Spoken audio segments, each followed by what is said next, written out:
Welcome to Market of the Moment. I am Sharon Terhune, the Vice President and Sales Manager for Fidelity National Title. I am joined, as always, with my partner in crime over here, Mr. Don Tchaikovsky, our Director of Channel Sales here at Fidelity. Don, it's Christmas time. Here. Yes, it's time for presents. Woo! I hope I've been good this year. Hopefully it's not just a bag of coal. I'm afraid to look in there. So I see some black stuff in there. I don't know. Yeah, it could be just a bag of coal the way I go. Your present might be in there. Yeah. Anyway, so what do we got planned for today? What's going on? We just wanted to tell everybody, hopefully they're having a great holiday and all that. And speaking of presents, I think that we've got our own present coming today.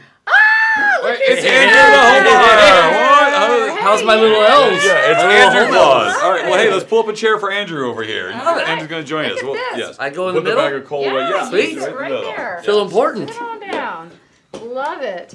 We are joined by Andrew the Homebuyer. How fun is this? Very fun. Appreciate you for having me. Well, yeah, thank you for joining us. Yep. So how's your holidays going so far? So far, so good. I got the kids all their presents. Haven't Nice. done anything yet for the wife, but Okay. that'll All come, right. babe. Yeah, it'll get you taken care of. Any Yeah. big gift that stood out that one of the kids asked for? Just wondering what's popular today. He's a gamer. He likes Xbox. We got him like TV Xbox mounts that all that. So, Nice. Oh, yeah. Excellent. Very cool. Yeah, Yeah, and gotta all the redesign the $60 room. games that go with it. Unfortunately. Yeah. I think I feel your pain. But hopefully that's why we use you guys. Right, There yeah. you go. That's right. There we go. Let's all make some more money together, Yep. right? And then you can afford those games. Right, exactly. So, all right. Well, Andrew, can you tell us a little bit about the origin of Andrew the Homebuyer and so how did you guys start this and maybe tell us a little bit about what you guys do?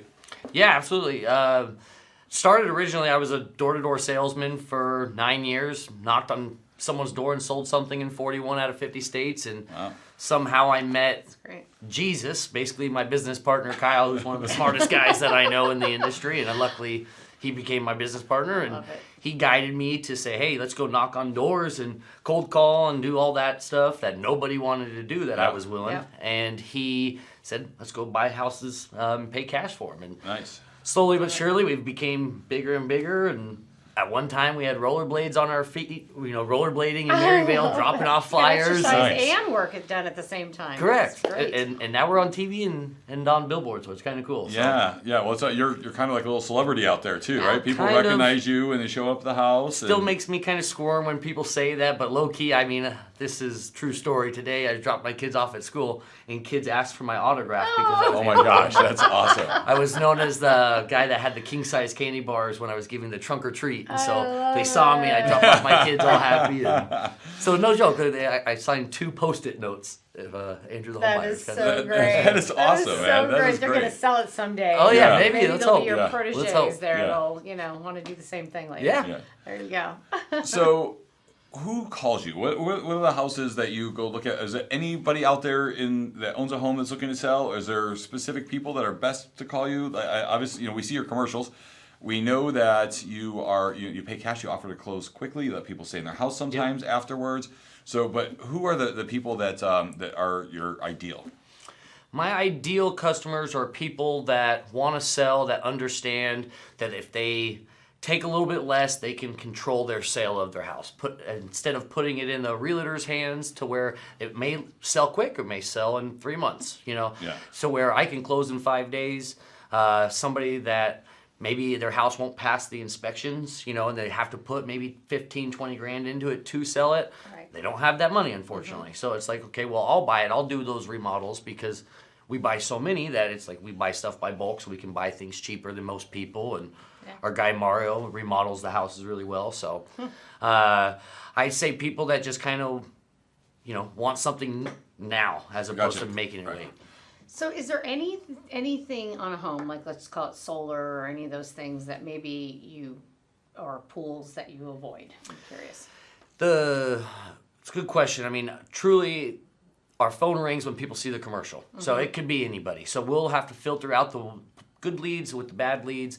If they have a pool, that doesn't make a difference. Solar gives us a hiccup a lot of times because most of the time people don't own the solar. Right. And then they have to pay off the solar because solar companies won't transfer that solar deed to a business like an LLC. They'll just do it straight to the new potential buyer, if you Got will. it. So that has to come off the sales price for them, unfortunately. But Are you still seeing a lot of rented solar? Because I feel like Oh, yeah. it went through a phase of people then going and buying them and not necessarily doing. I think we're in the phase where people are in that year 3, year 4, Yeah. where they're still in it and they still owe money, unfortunately. Gotcha. Okay. Yeah, but that doesn't make it impossible, I guess. Is really Not what- impossible, right, no. yeah. We still buy a lot of people's houses with solar. That's just like the only hiccup that ever comes with a transaction most of the time, because everything else is very straightforward. You know, there's no fees, commissions, cost.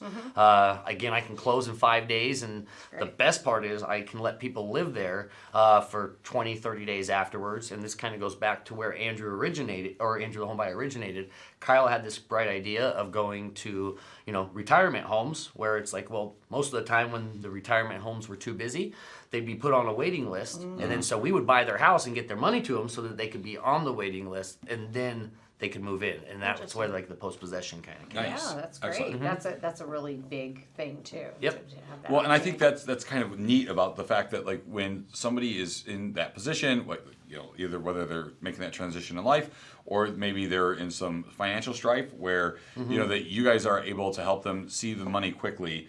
And they don't necessarily, a lot of people, if you don't have money to get the bills paid, they don't have money for movers and they don't have money for these other things. And this kind of frees all that up for them. Absolutely. They don't have to worry about packing stuff they don't want. Again, leaving stuff, it makes it just a lot easier for them. Excellent. That's great. So tell us about what an appointment looks like when you show up. Well, it starts off with me showing up to the house, and then they give me some funny little joke where it's like, oh, I recognize you from the TV, or you're taller in person, or have you lost weight? And I say, yes, I have.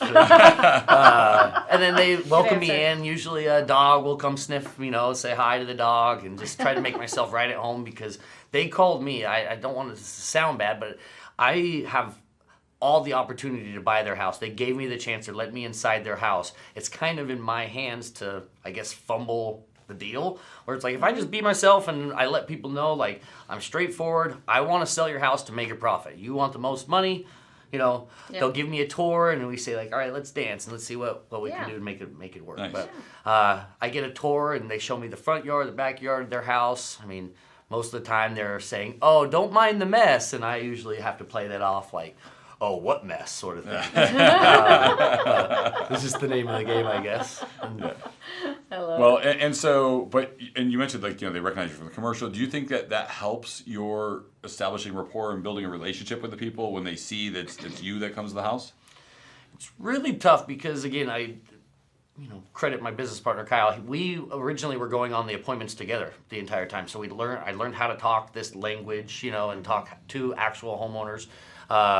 To where we walk the house together, and it's kind of just all up in the air with how we can actually make it work. To where, I don't know. I guess, yeah. Well, I mean, because we've talked about this a little bit in the past, how sometimes when there's a greater comfort with you, correct, that they feel like because they see you enough around on the their commercials. guard's definitely down.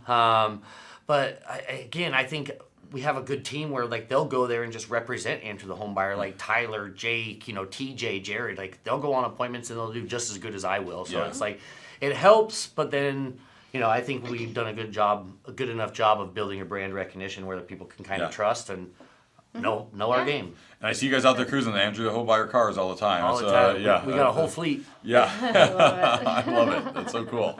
So okay, well. When somebody calls and you come out and you meet with them and you guys you sit down, you go through numbers, you make the things work. What's the next step for them, right? So you guys, we talked about 5-day closes, 10-day closes. Yep. What's the next step for them as they are now? Okay, they sign everything with you. They're good to go. What's the process for them? They sign everything with me. I take pictures of the house. I leave them with a folder. Has my assistant Shauna and everyone's contact information with Andrew the Homebuyer, just in case they need to get a hold of us. And then we have Fidelity's contact information. Again, shout out Alicia Moore. She's a great title agent, and so we have all that contact information. And I sadly say I passed that whole folder to Shauna and Alicia, and they kind of make the rest of that work. So that's why Alicia likes our files so much, because sometimes we throw at the wall, if you will. I don't know if it's right. And she always helps bleep us that out. Yeah, it's a family show. Come on, no. No, that's it. So, but for the homeowner, right? Then how quickly are they seeing their money? Is it, and then if What's they're an not, average closing? yeah, Right. Yeah, so we want to close quick. I'd say average is probably 7 days. That's if we're able to. It's not holiday season or anything like that. But they're going to get ID statements, mortgage payoff. They're going to get all that information to Fidelity. See if there's any liens or judgments. That's about a 48-hour window where that turnaround time is typically with Alicia and her team. Wow. And then they know exactly what they're going to be, getting in their pocket, and that makes them feel comfortable. And then we set up the mobile notary. The notary asks them, do you want it's in cash, check, or a wire? Yeah. Always do a wire. Yeah. Watch out for wire fraud. Yeah. But yeah, so then they turnaround time is about like 5-6 days or so. And then, and then again, people can live in their house for 20 to 30 days afterwards, which is a big perk of Because they can make their arrangements for that next step or whatever that's going to be. Well, So, and you set them up for success because they're closing. They get their funds. Correct. And then they can go put it towards whatever they're going to buy or moving into. Yeah. And still have a place to not have to rush out of and go to. So it's a great scenario. I just helped out a family today. They're moving to Mayor. They're, agreeing on the house today, and they're closing on January 11th, and I'm closing January 10th, and then that's going to give them time to close on theirs and then transition comfortably, not having to do like the double move. Yeah, Awesome. that's great. Okay. Yeah. Well, hey, can you stick around for a little bit? We want to talk to you a little bit about working with realtors. And so we need to get over to Mindy. She's going to give us a market update. Yeah. And so, but maybe you can come back for, next week is Christmas week. But the following week after that, between Christmas and New Year's, maybe you come back and we can do a conversation about how realtors can work with you and what power that gives them as well. Yeah, So, I'd love to. Okay, Great. cool. So we're going to come back with that next week. But for now, let's check with our market master, Mindy, and take a look and see how things are working out there. The real estate market definitely has a little pep in its step this holiday season, and it's a welcome change for the bah humbug attitude it's been carrying around for much of 2023. While more than 80,000 people claim 2023 as their year to move from being renters to homeowners or cashed in on equity that's been boosted by a decade's worth of appreciation in the last few years, buyer demand has been suppressed to nearly half of its typical jolly old self, leaving many wondering what 2024 has in store for Valley residents. In spite of higher than hoped interest rates, the Valley is ending the year with positive appreciation, decreasing days inventory, and a steady average sales to list price, with half of the 17 major metropolitan cities we track still in a seller's market.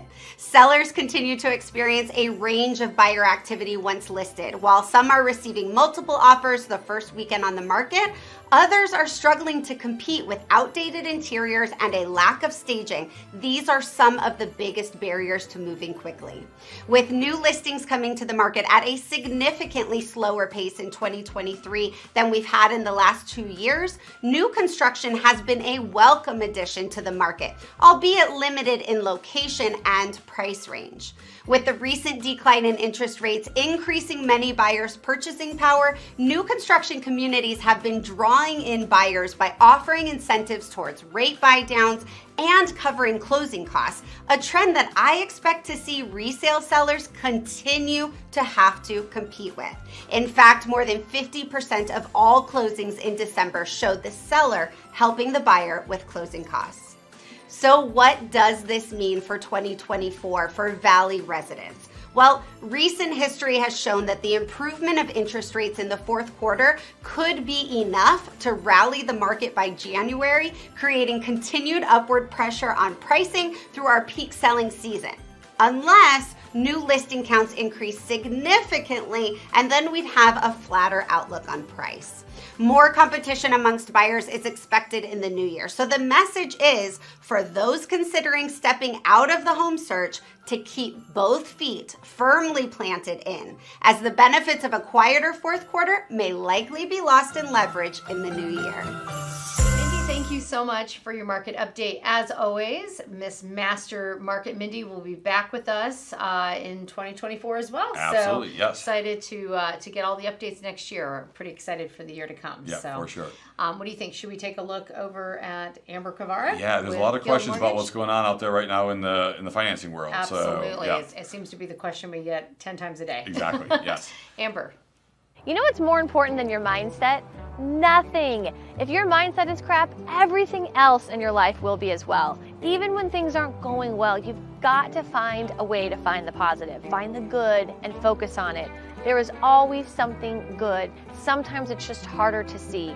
Our brains are constantly making new connections, or think of them as bridges. If we find ourselves focusing on the negative side of things or the glass half empty, then we can work to rewire those brain connections. It just takes time and focus, but when you hear or feel yourself seeing the bad, decide to find the good and work to rewire your brain pathways. This will alter your mindset and give you a whole new lens to see the world. When you see the good, you attract the good, and everything starts to change. So when do you find yourself most susceptible to the yucky negative mindset, and how can you work to flip it? As always, my team will be available for all of your weekend pre-qualification needs. Thanks. Amber, thank you so much for the always valuable and insightful update. We appreciate you joining us each week, and as Sharon mentioned, we're all going to be excited to be back for 2024 and keep this rolling. So, okay, well, that wraps it up. This is our, so next week we have an episode just kind of talking about the holidays and all that. And then the following week, Mr. Andrew The Homebuyer will be back with us. So, so thank you, everybody. Have a great Christmas and enjoy your holidays. Thank you. Ciao. Merry Christmas.